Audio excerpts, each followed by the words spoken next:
दोस्तों, उमर अब्दुल्ला बार बार हर कश्मीरी को शक की नजर से मत देखो वाली लाइन दोहरा रहे हैं। लेकिन जरा कोई उनसे पूछे कि आखिर ऐसा शक पनपा क्यों। दशकों तक आपने और महबूबा मुफ्ती ने जिस तरह पत्थरबाजी, सेपरेटिज्म और यहाँ का गुस्सा जायज है वाली राजनीति को नॉर्मलाइज किया, उसका नैरेटिव कौन भुगतेगा। उमर साहब कहते हैं हर कश्मीरी आतंक समर्थक नहीं, बिल्कुल सही है, लेकिन ये भी उतना ही सच है कि हर बार जब आतंक हुआ, पत्थर चले, सड़कों पर भारत विरोधी नारे लगे, आपकी पार्टियां ही थी जो इसे भावनाएं बताकर ढाल की तरह खड़ी रही। कभी आपने ये नहीं कहा कि हमारे बीच पाकिस्तान के एजेंट हैं, इन्हें पकड़ो। हमेशा कहा लोग गुस्से में हैं, सिस्टम ने धोखा दिया है।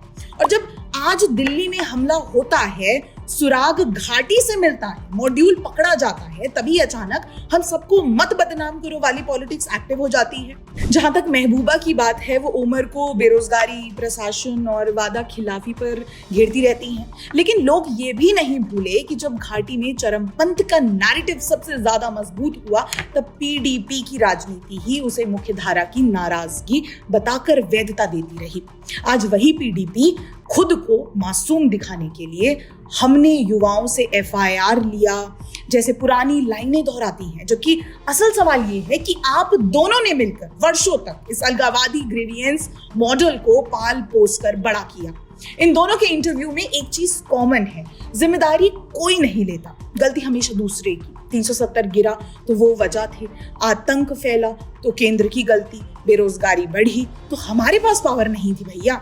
और सबसे मजेदार हिस्सा, राजदीप सरदेसाई जैसे लोग इन इंटरव्यूज में ऐसे सवाल पूछते हैं मानो भारत की सत्ता नहीं, पाकिस्तान इंटरोगेशन रूम चल रहा हो।